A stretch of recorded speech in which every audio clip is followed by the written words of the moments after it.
Assalamualaikum warahmatullahi wabarakatuh. Selamat pagi teman hati. Bagaimana kabarnya di pagi ini? Kalau teman-teman hati yang ada di studio gimana kabarnya? Sehat. Alhamdulillah sehat semua ya. Ini dari teman-teman brother dan juga sister ini pada sehat-sehat semua ya. Alhamdulillahirobbilalamin, puji dan syukur kita haturkan kehadirat Allah Subhanahu wa taala karena atas berkat rahmat dan hidayahnya. Pagi ini saya Yasir Nene Ama kembali menyapa teman hati yang ada di studio Kompas TV maupun yang ada di rumah dalam program Religi Kompas TV, apalagi kalau bukan Kalam Hati. Insya Allah sampai ke hati. Nah, episode kali ini saya tidak sendiri tentunya karena kita sama-sama akan dengarkan tausiah dari Ustadz Tio Iskandar. Assalamualaikum Ustadz. Waalaikumsalam warahmatullahi wabarakatuh. Alhamdulillah luar biasa. Allahu Akbar. Allahu Akbar. Biasanya kan kita alhamdulillah luar biasa. Allahu Akbar. Itu tetap semangat ya Ustadz ya di pagi ini untuk membagikan tausiah kepada teman hati yang ada di studio maupun yang ada di rumah. Nah, Ustadz Tio, kita pagi ini temanya adalah soal tetanggaku, saudaraku. Baik. Karena kebanyakan itu tetangga itu kadang tidak kenal gitu. Siapa sih mereka? Ya? Saudara bukan, adik bukan, kakak bukan, adik ipar bukan. Calon menantu juga bukan, calon ipar juga bukan, pacar juga bukan. Jadi ngapain kita dekat-dekat sama tetangga? Ada ajaran Islam soal tetangga dan juga saudaraku ini. Silakan Ustaz. Iya, Assalamualaikum warahmatullahi wabarakatuh.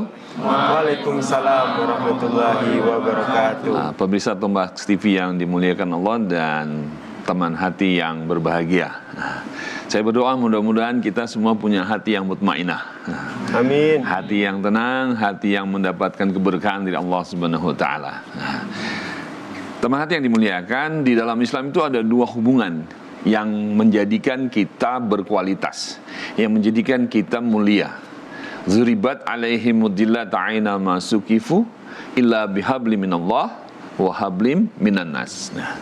Jadi manusia itu akan mendapatkan kemuliaan, manusia itu akan mendapatkan kebaikan, manusia itu akan menjadi berkualitas kalau dia bisa mengatur hubungannya secara maksimal kepada Tuhannya secara vertikal, kepada sesama manusia secara horizontal. Kepada manusia ini, dari mulai keluarga kita yang paling dekat, dan yang dekat yang kedua adalah tetangga kita. Nah, tetangga ini memiliki hak khusus. Di dalam Islam kita punya tetangga ada 3 pola. Atau ada yang satu akidah, ada yang sama. Ada yang mungkin berbeda akidah dengan kita. Tapi semuanya punya hak. Semuanya punya hak dan kewajiban. Dan Muslim itu sangat harus menghargai tetangganya. Ya, bahkan dalam satu kalam Rasulullah mengatakan, "Man kana yu'minu billahi wal yaumil akhir falyakul khairan au liyasmut." Kalau kamu dekat dengan tetanggamu, tidak bisa ngomong yang baik-baik, lebih baik diam. Nah gitu. Jadi hak tetangga itu satu, dia nggak boleh tersakiti oleh kita. Yang kedua, kita harus bisa memberikan empati kepada tetangga kita, baik dia dalam keadaan bergembira atau dalam keadaan kesedihan, kita harus kasih empati pada dia. Yang kedua, kita bisa harus memberikan kebaikan, menghormati tetangga kita. Walaupun mungkin kita berbeda akidah dengan tetangga kita, maka kita juga harus menghormati. Karena Rasulullah mencontohkan kehidupan seperti ini, ya. Kalau misalnya kita mau lebih besar lagi, bagaimana contoh Rasulullah ketika hidup bermasyarakat, hidup dengan tetangganya, ketika beliau ada di Madinah, mungkin teman hati bisa membaca Piagam Madinah. Piagam Madinah itu berapa? Ada 47 pasal tentang kehidupan masyarakat bertetangga dengan baik.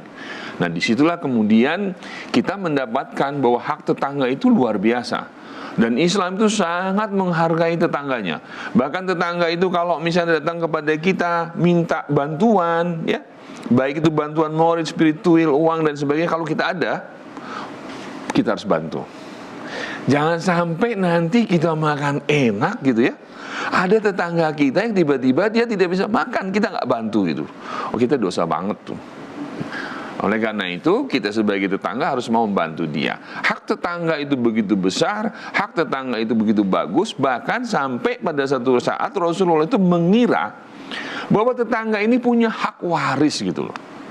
Selalu diingatkan oleh Jibril, ya. Rasulullah diingatkan oleh Jibril tentang tetangganya, sampai tetangganya itu seolah-olah kayak Rasulullah itu pengen, ini tetanggaku nih apa punya hak waris gitu loh.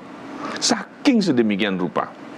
Bahkan Rasulullah itu kepada tetangga itu bukannya pada tetangga yang masih hidup loh.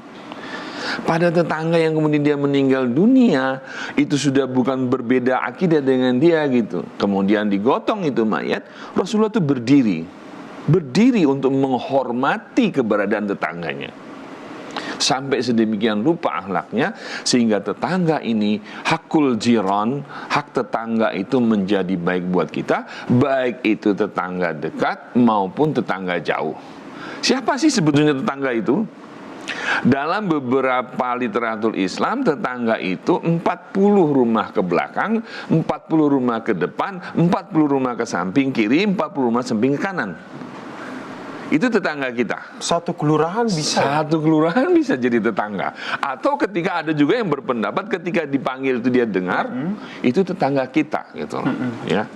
Tetangga ini ada yang mungkin ngeselin kita gitu ya. Ya kita harus sabar gitu loh. Siang-siang kita lagi pengen istirahat, tiba-tiba ada jelendang-jelendung musiknya kegedean gitu ya. Kita harus sabar. Dan kita berupaya untuk membina tetangga kita. Karena kemanusiaan kita itu akan selalu ada manakala kita memberikan cinta, manakala hati kita ini selalu kita arahkan ke sana. Maka disitulah ketika Rasulullah mengatakan bahwa di dalam tubuhmu itu ada segumpal daging, ada segumpal darah yang namanya hati. Kalau hati ini baik, maka semuanya menjadi baik gitu loh. Maka bagaimana kita merawat hati kita? Ya, salah satunya dengan berbuat baik dengan tetangga. Intinya, dalam kehidupan kita dengan tetangga ini, kita nggak boleh berbuat buruk dengan tetangga kita, gitu ya. So, bagaimana kita berbuat baik? Mulailah dari yang kita bisa. Gitu kira-kira Mas Yasin. Nah, itu tetangga kita. Berarti ya, ingin menjaga hati kita agar tetap baik. Salah satu caranya adalah menjaga hubungan baik kita dengan tetangga kita. Nah, Ustadz, kalau berbicara soal kerukunan bertetangga, ini saya mau mengajak Ustadz dan juga teman hati yang ada di studio maupun yang ada di rumah untuk simak nih salah satu artikel yang menunjukkan bahwa kerukunan bertetangga itu sangat bisa terjalin. Kita lihat bersama.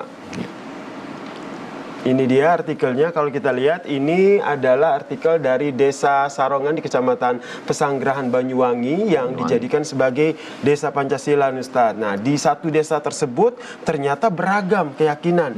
Ada Muslim, Islam, dan juga agama lain. Di sana ada gereja, masjid, dan juga pura maupun wihara. Ini menunjukkan bahwa memang bertetangga seperti yang tadi Ustadz sampaikan, bahwa tidak hanya sama yang seiman saja ya, tapi yang di luar Muslim juga harus bertetangga harus menjaga hubungan baik.